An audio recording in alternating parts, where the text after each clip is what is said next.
Kthehemi sërish te situata në Vlorë, por fillimisht dua ndalem tek një ngjarje e rëndë regjistruar mëngjesin e sotëm në Shkodër ku një person ka humbur jetën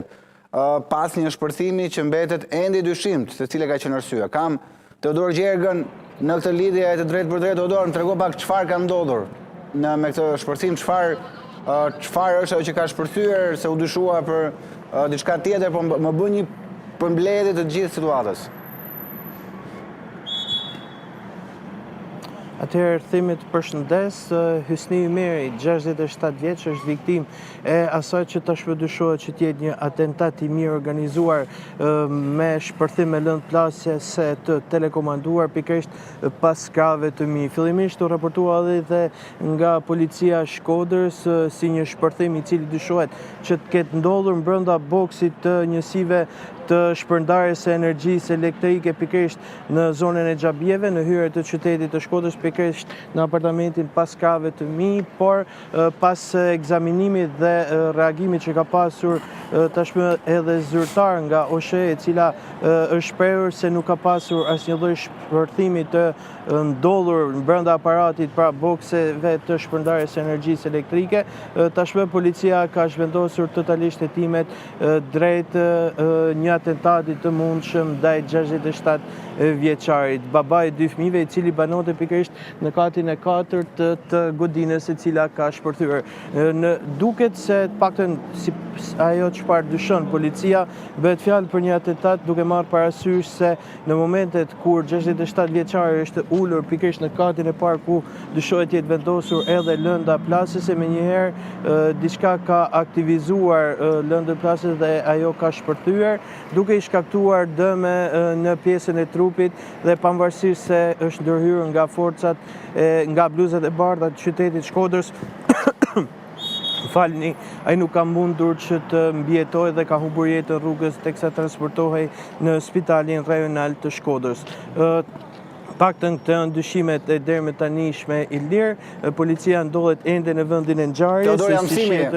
ekspertiza mjekoligjore e cila po kçyr ambientin. Më fal, thimi, si shihet edhe në pamje,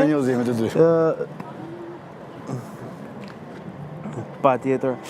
Si shihet është ekspertiza mjekoligjore të cilët po bëjnë kçyrje në vendit të ngjarjes dhe si shihet shpërthimi ka qenë i konsiderueshëm duke zhgulur edhe copza nga betoni brenda apartamentit, si shihet boksi ku ndodheshin matësit e energjisë elektrike është shkatruar plotësisht, madje mund të them thimi që copza nga pllakat e betonit në brendësi të hyrjes janë shpërndar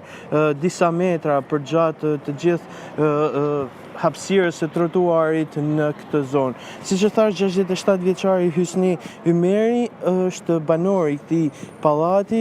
në katin e 4, është babai i 2 fëmijëve dhe të paktën nga ajo çfarë raportuan komshit të zonës, ai nuk është një person problematik, është një bashkëjetues i mirë për komunitetin, ndërsa ajo çfarë dyshohet dhe siç e thash,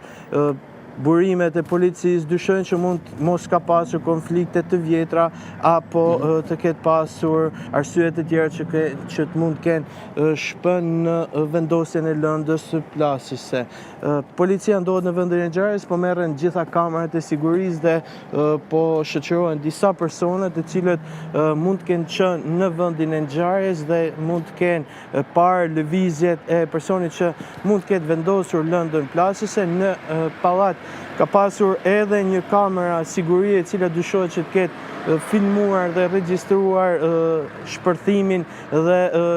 si pasojë mundet që të jetë edhe autori dyshuar i kësaj ngjarje që të jetë filmuar përmes asaj kamere, por policia ka ngritur një perimetër më të gjerë duke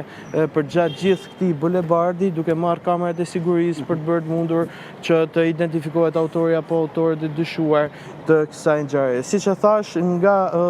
një shpërthim brenda boksit që u raportua në fillim thimi, dyshohet që tashmë kemi të bëjmë dhe është pista kryesore e hetimit të policisë me një atentat të mirëfill të organizuar pikërisht në hyrje të qytetit Shkodrës.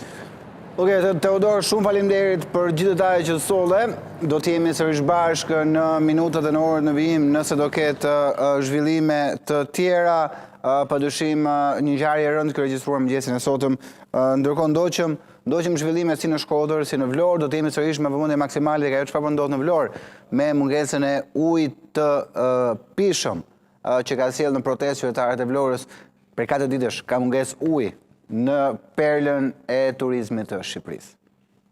Publicitet.